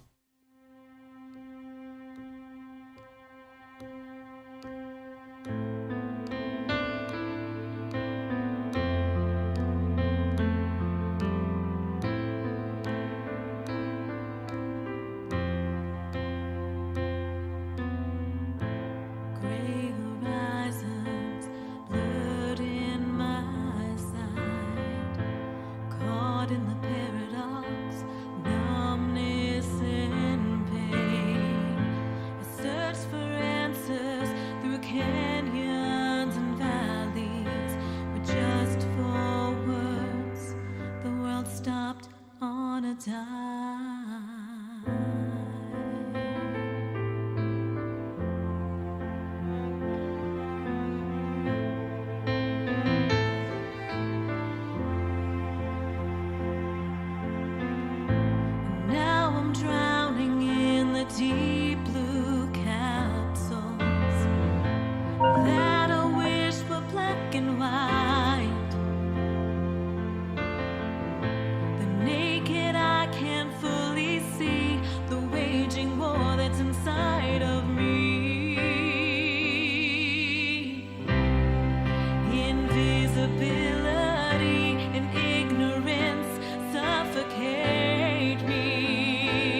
Sing Above by Michelle Ann. Fantastic. Thank you so much for sharing that with us. Nothing I'm going to say is going to follow that other than I wanted to repeat my favorite line you had. Faith builds my armor to fight another day. Michelle, thank you so much for sharing that armor with us. Really beautiful stuff. That's going to end it for us over here. Go give Michelle a subscribe on YouTube and a follow on her Instagram. And please share more with us. Thank you so much, everybody. Very humbling. Thank you, thank you, thank you. Bye now.